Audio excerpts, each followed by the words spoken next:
شروع اللہ کا نام لے کر جو بڑا مہربان نہایت رحم والا ہے۔ لوگو اپنے پروردگار سے ڈرو کہ قیامت کا زلزلہ ایک حادثہ عظیم ہے۔ اے مخاطب، جس دن تو اس کو دیکھے گا اس دن یہ حال ہوگا کہ تمام دودھ پلانے والی عورتیں اپنے بچوں کو بھول جائیں گی اور تمام حمل والیوں کے حمل گر پڑیں گے، اور لوگ تجھ کو مدہوش نظر آئیں گے، حالانکہ وہ مدہوش نہیں ہوں گے بلکہ عذاب دیکھ کر مدہوش ہو رہے ہوں گے۔ بے شک اللہ کا عذاب بڑا سخت ہے، اور بعض لوگ ایسے ہیں جو اللہ کی شان میں علم کے بغیر جھگڑتے اور ہر شیطان سرکش کی پیروی کرتے ہیں، جس کے بارے میں لکھ دیا گیا ہے کہ جو اسے دوست رکھے گا تو وہ اس کو گمراہ کر دے گا اور دوزخ کے عذاب کا رستہ دکھائے گا۔ لوگو، اگر تم کو مرنے کے بعد جی اٹھنے میں کچھ شک ہو تو ہم نے تم کو پہلی بار بھی تو پیدا کیا تھا، یعنی ابتدا میں مٹی سے، پھر اس سے نطفہ بنا کر، پھر اس سے خون کا لوتھڑا بنا کر، پھر اس سے بوٹی بنا کر جس کی بناوٹ کامل بھی ہوتی ہے اور ناقص بھی، تاکہ تم پر اپنی خالقیت ظاہر کر دیں۔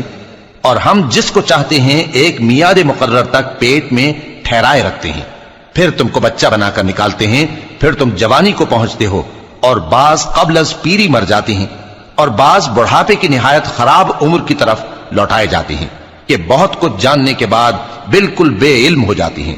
اور اے دیکھنے والے، تو دیکھتا ہے کہ ایک وقت میں زمین خشک پڑی ہوتی ہے، پھر جب ہم اس پر مے برساتے ہیں تو وہ شاداب ہو جاتی اور ابھرنے لگتی ہے اور طرح طرح کی بارونق چیزیں اگاتی ہے۔ ان قدرتوں سے ظاہر ہے کہ اللہ ہی قادر مطلق ہے جو برحق ہے، اور یہ کہ وہ مردوں کو زندہ کر دیتا ہے، اور یہ کہ وہ ہر چیز پر قدرت رکھتا ہے، اور یہ کہ قیامت آنے والی ہے اس میں کچھ شک نہیں، اور یہ کہ اللہ سب لوگوں کو جو قبروں میں ہیں جلا اٹھائے گا، اور لوگوں میں کوئی ایسا بھی ہے جو اللہ کی شان میں بغیر علم کے اور بغیر ہدایت کے اور بغیر کتاب روشن کے جھگڑتا ہے اور تکبر سے گردن موڑ لیتا ہے تاکہ لوگوں کو اللہ کے رستے سے گمراہ کر دے۔ اس کے لیے دنیا میں ذلت ہے، اور قیامت کے دن ہم اسے عذاب آتش سوزاں کا مزہ چکھائیں گے۔ اے سرکش، یہ اس کفر کی سزا ہے جو تیرے ہاتھوں نے آگے بھیجا ہے، اور اللہ اپنے بندوں پر ظلم کرنے والا نہیں۔ اور لوگوں میں بعض ایسا بھی ہے جو کنارے پر کھڑا ہو کر اللہ کی عبادت کرتا ہے، اگر اس کو کوئی دنیاوی فائدہ پہنچے تو اس کے سبب مطمئن ہو جائے، اور اگر کوئی آفت پڑے تو منہ کے بل لوٹ جائے، یعنی پھر کافر ہو جائے۔ اس نے دنیا میں بھی نقصان اٹھایا اور آخرت میں بھی، یہی تو صاف نقصان ہے۔ یہ اللہ کے سوا ایسی چیز کو پکارتا ہے جو نہ اسے نقصان پہنچائے اور نہ فائدہ دے سکے، یہی تو پرلے درجے کی گمراہی ہے۔ بلکہ ایسے شخص کو پکارتا ہے جس کا نقصان فائدے سے زیادہ قریب ہے۔ ایسا دوست بھی برا اور ایسا ساتھی بھی برا۔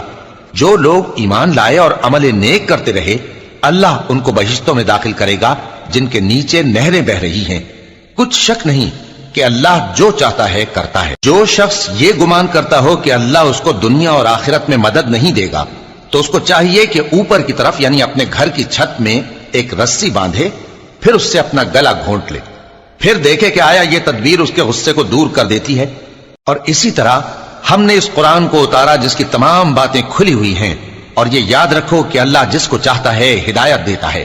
جو لوگ مومن یعنی مسلمان ہیں اور جو یہودی ہیں اور ستارہ پرست اور عیسائی اور مجوسی اور مشرک، اللہ ان سب میں قیامت کے دن فیصلہ کر دے گا۔ بے شک اللہ ہر چیز سے باخبر ہے۔ کیا تم نے نہیں دیکھا کہ جو مخلوق آسمانوں میں ہے اور جو زمین میں ہے، اور سورج اور چاند اور ستارے اور پہاڑ اور درخت اور چوپائے اور بہت سے انسان اللہ کو سجدہ کرتے ہیں، اور بہت سے ایسے ہیں جن پر عذاب ثابت ہو چکا ہے، اور جس شخص کو اللہ ذلیل کرے اس کو کوئی عزت دینے والا نہیں۔ بے شک اللہ جو چاہتا ہے کرتا ہے۔ یہ دو فریق ایک دوسرے کے دشمن اپنے پروردگار کے بارے میں جھگڑتے ہیں، تو جو کافر ہیں ان کے لیے آگ کے کپڑے قطع کیے جائیں گے اور ان کے سروں پر جلتا ہوا پانی ڈالا جائے گا، اس سے ان کے پیٹ کے اندر کی چیزیں اور کھالیں گل جائیں گی، اور ان کے مارنے کے لیے لوہے کے ہتھوڑے ہوں گے۔ جب وہ چاہیں گے کہ اس رنج و تکلیف کی وجہ سے دوزخ سے نکل جائیں تو پھر اسی میں لوٹا دیے جائیں گے، اور کہا جائے گا کہ جلنے کے عذاب کا مزہ چکتے رہو۔ جو لوگ ایمان لائے اور عمل نیک کرتے رہے، اللہ ان کو بہشتوں میں داخل کرے گا جن کے تلے نہریں بہ رہی ہیں، وہاں ان کو سونے کے کنگن پہنائے جائیں گے اور موتی، اور وہاں ان کا لباس ریشمی ہوگا، اور ان کو اچھی بات کی طرف رہنمائی کی گئی اور خوبیوں والے مالک کی راہ بتائی گئی۔ جو لوگ کافر ہیں اور لوگوں کو اللہ کے رستے سے اور مسجد حرام سے جسے ہم نے لوگوں کے لیے یکساں عبادت گاہ بنایا ہے روکتے ہیں، خواہ وہ وہاں کے رہنے والے ہوں یا باہر سے آنے والے، اور جو اس میں شرارت سے کجروی و کفر کرنا چاہے تو اس کو ہم درد دینے والے عذاب کا مزہ چکھائیں گے۔ اور ایک وقت تھا جب ہم نے ابراہیم کو خانہ کعبہ کا مقام بتا دیا اور ارشاد فرمایا کہ میرے ساتھ کسی چیز کو شریک نہ کیجو، اور طواف کرنے والوں اور قیام کرنے والوں اور رکوع کرنے والوں اور سجدہ کرنے والوں کے لیے میرے گھر کو صاف رکھا کرنا، اور لوگوں میں حج کے لیے اعلان کر دو کہ تمہاری طرف پیدل اور دبلے دبلے اونٹوں پر جو دور دراز رستوں سے چلے آتے ہوں سوار ہو کر چلے آئیں، تاکہ اپنے فائدے کے کاموں کے لیے حاضر ہوں۔ اور قربانی کے ایام معلوم میں مویشی چوپایوں کے ذبح کے وقت جو اللہ نے ان کو دیے ہیں ان پر اللہ کا نام لیں۔ اب اس میں سے تم خود بھی کھاؤ اور خستہ حال ضرورت مند کو بھی کھلاؤ۔ پھر چاہیے کہ لوگ اپنا میل کچیل دور کریں اور منتیں پوری کریں اور اس قدیم گھر یعنی بیت اللہ کا طواف کریں، یہ ہمارا حکم ہے۔ اور جو شخص ادب کی چیزوں کی جو اللہ نے مقرر کی ہیں تعظیم کرے تو یہ اس کے پروردگار کے نزدیک اس کے حق میں بہتر ہے۔ اور تمہارے لیے مویشی حلال کر دیے گئے ہیں سوائے ان کے جو تمہیں پڑھ کر سنائے جاتے ہیں، تو بتوں کی پلیدی سے بچو اور جھوٹی بات سے پرہیز کرو، صرف ایک اللہ کے ہو کر اور اس کے ساتھ شریک نہ ٹھہرا کر۔ اور جو شخص کسی کو اللہ کے ساتھ شریک مقرر کرے تو وہ گویا ایسا ہے جیسے آسمان سے گر پڑے، پھر اس کو پرندے اچک لے جائیں یا ہوا کسی دور کی جگہ اڑا کر پھینک دے۔ یہ ہمارا حکم ہے۔ اور جو شخص ادب کی چیزوں کی جو اللہ نے مقرر کی ہیں تعظیم کرے تو یہ کام دلوں کی پرہیزگاری سے ہے۔ ان میں ایک وقت مقرر تک تمہارے لیے فائدے ہیں، پھر ان کو اس قدیم گھر یعنی بیت اللہ تک پہنچنا اور ذبح ہونا ہے۔ اور ہم نے ہر ایک امت کے لیے قربانی کا طریق مقرر کر دیا ہے تاکہ جو مویشی چوپائے اللہ نے ان کو دیے ہیں ان کے ذبح کرنے کے وقت ان پر اللہ کا نام لیں۔ سو تمہارا معبود ایک ہی ہے تو اسی کے فرما بردار ہو جاؤ اور عاجزی کرنے والوں کو خوشخبری سنا دو۔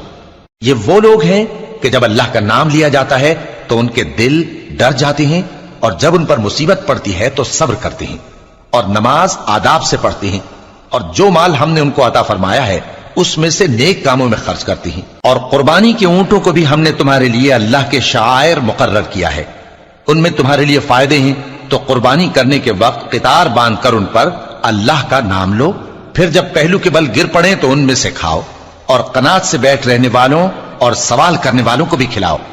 اس طرح ہم نے ان کو تمہارے زیر فرمان کر دیا ہے تاکہ تم شکر کرو۔ اللہ تک نہ ان کا گوشت پہنچتا ہے اور نہ خون، بلکہ اس تک تمہاری پرہیزگاری پہنچتی ہے۔ اسی طرح اللہ نے ان کو تمہارے زیر فرمان کر دیا ہے تاکہ اس بات کے بدلے کہ اس نے تم کو ہدایت بخشی ہے اسے بزرگی سے یاد کرو۔ اور اے پیغمبر، نیکوکاروں کو خوشخبری سنا دو، اللہ تو مومنوں سے ان کے دشمنوں کو ہٹاتا رہتا ہے۔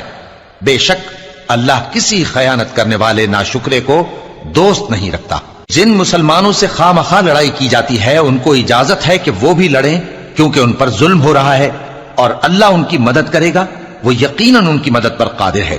یہ وہ لوگ ہیں کہ اپنے گھروں سے ناحق نکال دیے گئے، انہوں نے کچھ قصور نہیں کیا، ہاں یہ کہتے ہیں کہ ہمارا پروردگار اللہ ہے۔ اور اگر اللہ لوگوں کو ایک دوسرے سے نہ ہٹاتا رہتا تو خانقاہیں اور گرجے اور یہودیوں کے عبادت خانے اور مسلمانوں کی مسجدیں جن میں اللہ کا کثرت سے ذکر کیا جاتا ہے گرائی جا چکی ہوتی۔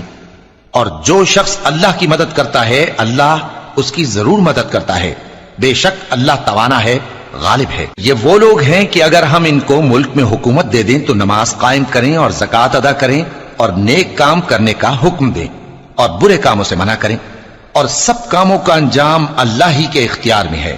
اور اگر یہ لوگ تم کو جھٹلاتے ہیں تو ان سے پہلے نوح کی قوم اور عاد اور سمود کی قومیں بھی اپنے پیغمبروں کو جھٹلا چکی ہیں، اور قوم ابراہیم اور قوم لوط بھی، اور مدین کے رہنے والے بھی، اور موسیٰ بھی تو جھٹلائے جا چکے ہیں۔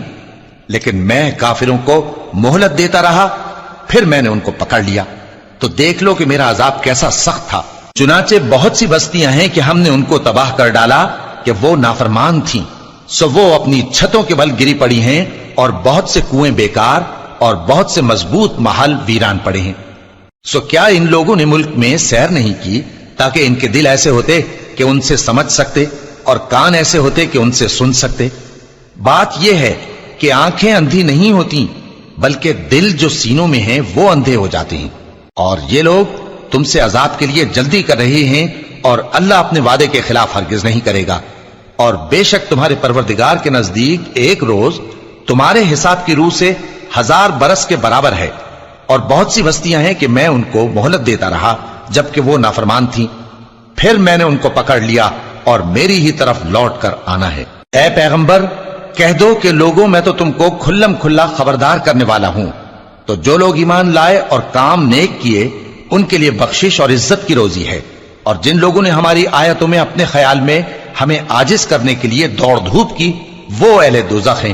اور ہم نے تم سے پہلے کوئی رسول اور نبی نہیں بھیجا مگر اس کا یہ حال تھا کہ جب وہ کوئی آرزو کرتا تھا تو شیطان اس کی آرزو میں وسوسہ ڈال دیتا تھا، تو جو وسوسہ شیطان ڈالتا ہے اللہ اس کو دور کر دیتا ہے، پھر اللہ اپنی آیتوں کو مضبوط کر دیتا ہے، اور اللہ علم والا ہے، حکمت والا ہے۔ غرض اس سے یہ ہے کہ جو وسوسہ شیطان ڈالتا ہے اس کو ان لوگوں کے لیے جن کے دلوں میں بیماری ہے اور جن کے دل سخت ہیں ذریعہ آزمائش ٹھہرائے، بے شک ظالم لوگ مخالفت میں دور جا پڑے۔ اور یہ بھی غرض ہے کہ جن لوگوں کو علم عطا ہوا ہے وہ جان لیں کہ وہ یعنی وہی تمہارے پروردگار کی طرف سے حق ہے، تو وہ اس پر ایمان لائیں اور ان کے دل اللہ کے آگے عاجزی کریں، اور جو لوگ ایمان لائے ہیں اللہ ان کو سیدھے رستے کی طرف ہدایت کرتا ہے، اور کافر لوگ ہمیشہ اس کی طرف سے شک میں رہیں گے یہاں تک کہ قیامت ان پر ناگہاں آ جائے یا ایک نامبارک دن کا عذاب ان پر آ واقع ہو۔ اس روز بادشاہی اللہ ہی کی ہوگی اور وہ ان میں فیصلہ کر دے گا، تو جو لوگ ایمان لائے اور عمل نیک کرتے رہے وہ نعمت کے باغوں میں ہوں گے، اور جو کافر ہوئے اور ہماری آیتوں کو جھٹلاتے رہے ان کے لیے ذلیل کرنے والا عذاب ہوگا۔ اور جن لوگوں نے اللہ کی راہ میں ہجرت کی پھر مارے گئے یا مر گئے ان کو اللہ اچھی روزی دے گا، اور بے شک اللہ بہترین رزق دینے والا ہے۔ وہ ان کو ایسے مقام میں داخل کرے گا جسے وہ پسند کریں گے، اور اللہ تو جاننے والا ہے، بردبار ہے۔ یہ بات اللہ کے ہاں ٹھہر چکی ہے، اور جو شخص کسی کو اتنی ہی ایذا دے جتنی ایذا اس کو دی گئی، پھر اس شخص پر زیادتی کی جائے تو اللہ اس کی مدد کرے گا۔ بے شک اللہ معاف کرنے والا ہے، بخشنے والا ہے۔ یہ اس لیے کہ اللہ رات کو دن میں داخل کرتا ہے اور دن کو رات میں داخل کرتا ہے، اور اللہ تو سننے والا ہے، دیکھنے والا ہے۔ یہ اس لیے کہ اللہ ہی برحق ہے، اور جس چیز کو کافر اللہ کے سوا پکارتے ہیں وہ باطل ہے، اور اس لیے کہ اللہ اونچی شان والا ہے، بڑا ہے۔ کیا تم نہیں دیکھتے کہ اللہ آسمان سے مے برساتا ہے تو زمین سرسبز ہو جاتی ہے؟ بے شک اللہ مہربان ہے، خبردار ہے۔ جو کچھ آسمانوں میں ہے اور جو کچھ زمین میں ہے اسی کا ہے، اور بے شک اللہ بے نیاز ہے، قابل ستائش ہے۔ کیا تم نہیں دیکھتے کہ جتنی چیزیں زمین میں ہیں سب اللہ نے تمہارے زیر فرمان کر رکھی ہیں، اور کشتیاں بھی جو اسی کے حکم سے سمندر میں چلتی ہیں، اور وہ آسمان کو تھامے رہتا ہے کہ زمین پر نہ گر پڑے مگر اس کے حکم سے۔ بے شک اللہ لوگوں پر نہایت شفقت کرنے والا مہربان ہے۔ اور وہی تو ہے جس نے تم کو حیات بخشی، پھر تم کو مارتا ہے، پھر تمہیں زندہ بھی کرے گا، اور انسان تو بڑا ناشکرا ہے۔ ہم نے ہر ایک امت کے لیے بندگی کی ایک راہ مقرر کر دی ہے کہ اسی طرح وہ بندگی کرتے ہیں، تو یہ لوگ تم سے اس معاملے میں جھگڑا نہ کریں، اور تم لوگوں کو اپنے پروردگار کی طرف بلاتے رہو، بے شک تم سیدھے رستے پر ہو۔ اور اگر یہ تم سے جھگڑا کریں تو کہہ دو کہ جو عمل تم کرتے ہو اللہ ان سے خوب واقف ہے۔ جن باتوں میں تم اختلاف کرتے ہو اللہ تم میں قیامت کے روز ان کا فیصلہ کر دے گا۔ کیا تم نہیں جانتے کہ جو کچھ آسمان اور زمین میں ہے اللہ اس کو جانتا ہے؟ یہ سب کچھ کتاب میں لکھا ہوا ہے، بے شک یہ سب اللہ کو آسان ہے۔ اور یہ لوگ اللہ کے سوا ایسی چیزوں کی عبادت کرتے ہیں جن کی اس نے کوئی سند نازل نہیں فرمائی، اور نہ ان کے پاس اس کی کوئی دلیل ہے، اور ظالموں کا کوئی بھی مددگار نہیں ہوگا۔